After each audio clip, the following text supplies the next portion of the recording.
Hi, it's Nicki here, and as promised I am coming back to the vampires for one last time to share my favourite vampire films. Unlike my last post on vampire films, in this top 10 I'm looking just at the films themselves. What is a good vampire film? Whereas last time I was really concentrating on the characters and how sexy I thought the vampires were. So, without further ado, we'll kick off with the number one spot, which is Only Lovers Left Alive. I love this film. I've loved it since the first moment I saw it. Every time I watch it, I love it even more. It's maybe not your classic vampire film, but there's just something so beautiful about it. I mean, Tom Hiddleston obviously is beautiful about it, but it's much more than that. I love the existential crisis the vampire is going through.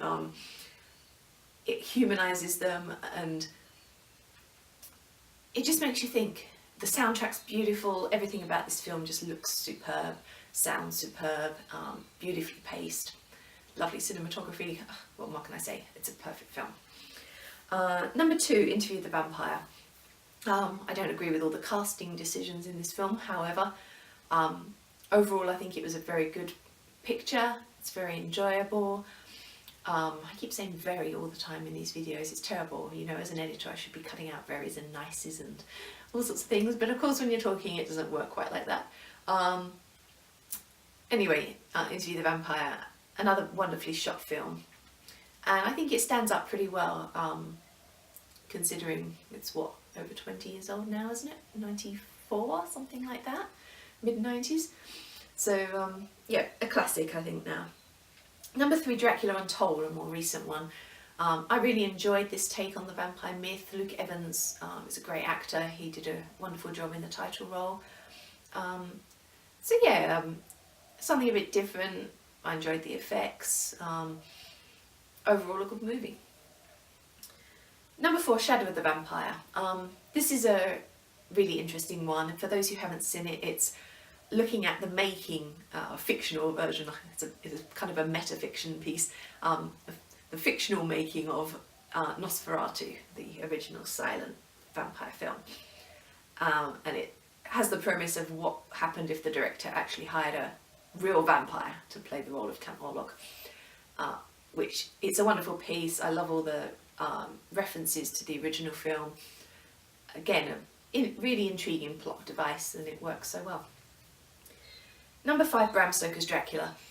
Keanu Reeves and his accent aside, I really enjoyed this take on the Dracula story. It's another film that stands up really well considering its age, which was also the early 90s I think, wasn't it, from memory.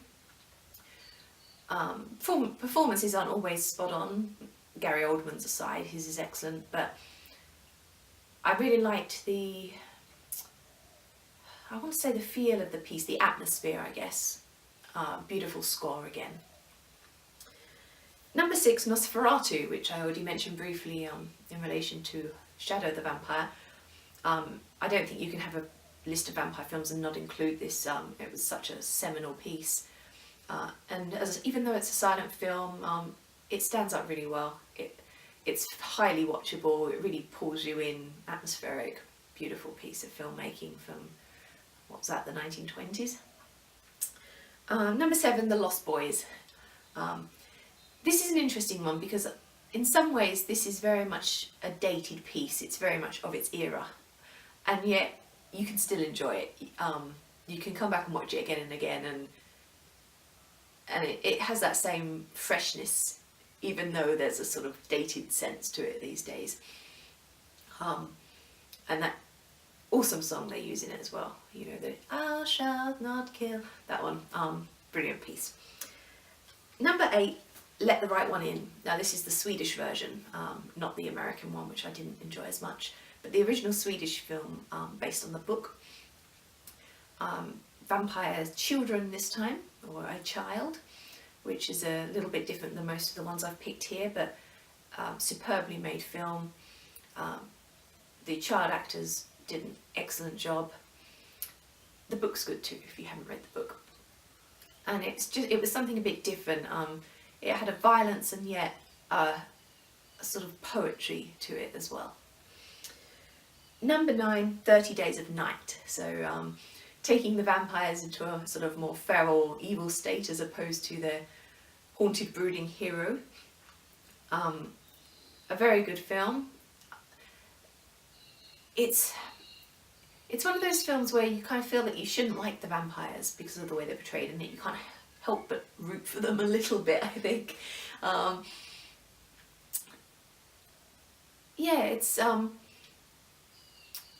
it based on a graphic novel? I've got a feeling it is, isn't it? I haven't read the graphic novel, but I've got a feeling it is, and it does have that style to it. Not quite in the way something like Sin City did, but you do sort of get that really stark, you know, you've got very dark black and white kind of contrast, and then all the splashes of red.